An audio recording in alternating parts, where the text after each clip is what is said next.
We're Jargo Family Farms. We have fourth generation farm.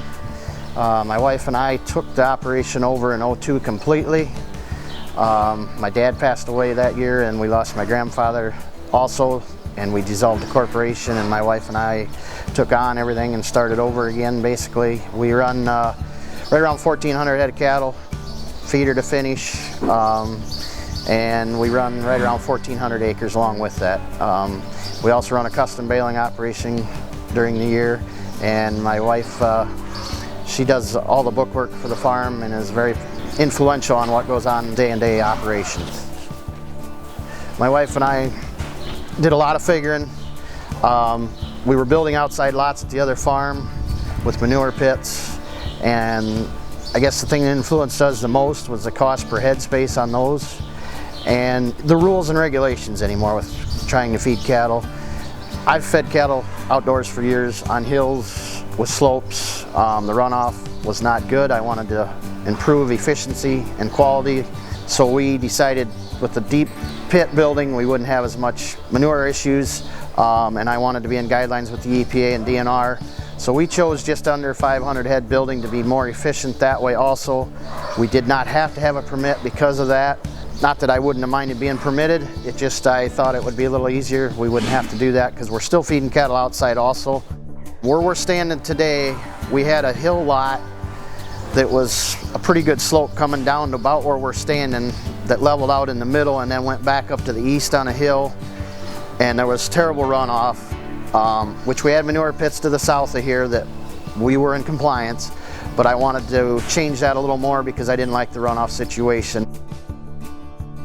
Well, we decided this, when was it, a couple years ago, or when we went, talked to the coalition, they had some ideas, and we took off basically and just took the kids and went for a drive and started looking at buildings.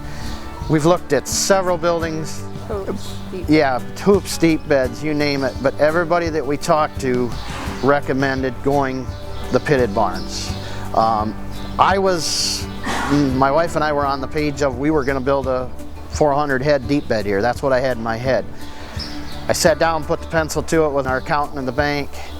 It just wasn't feasible.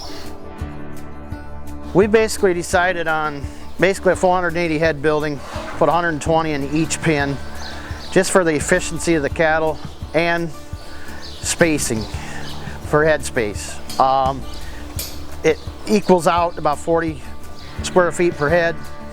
I like that because the cattle aren't crowded. Hot days like yesterday, they're laid out in here comfortable. The main reason I chose this was the efficiency that the cattle are doing.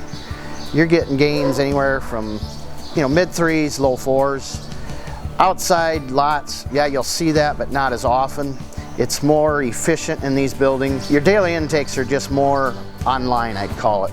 They're not so scattered out.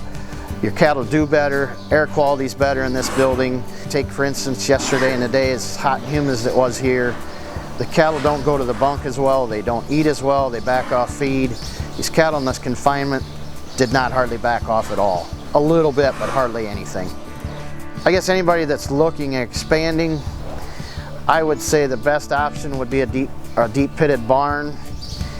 The deep beds I think are all right buildings, but I just think efficiency wise these are better, and you don't have as much labor force with these versus a deep bed. You're bedding about every other day. From what I've talked to people, that was our big decision on why we didn't. We just decided this would be the best for our operation for labor force and being able to not make so much bedding too to rob the ground.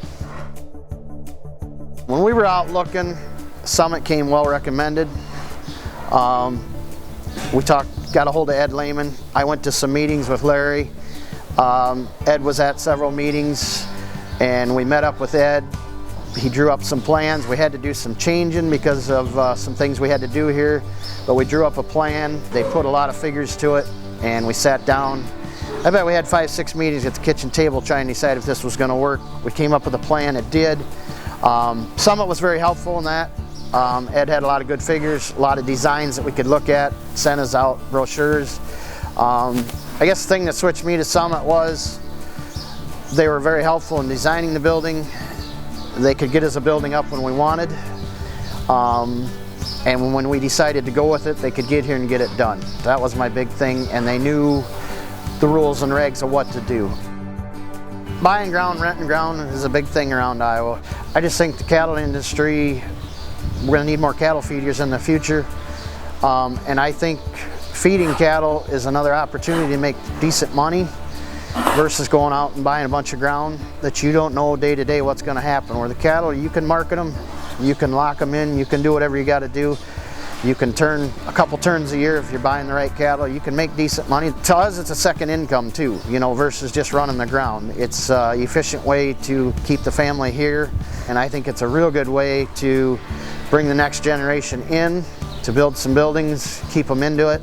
Yeah, we hope that the family farm continues here, and that our boys, we have 2 boys, and that they continue to have the interest that we have and continue to make the operation grow and keep it alive. My wife and I decided on this building basically for that, for the boys in the future. We're hoping the longevity of this building for the next generation, I hope, is here. I'm Ryan Jargo. I'm Melissa Jargo. We're Jargo Family Farms in Clinton, Iowa.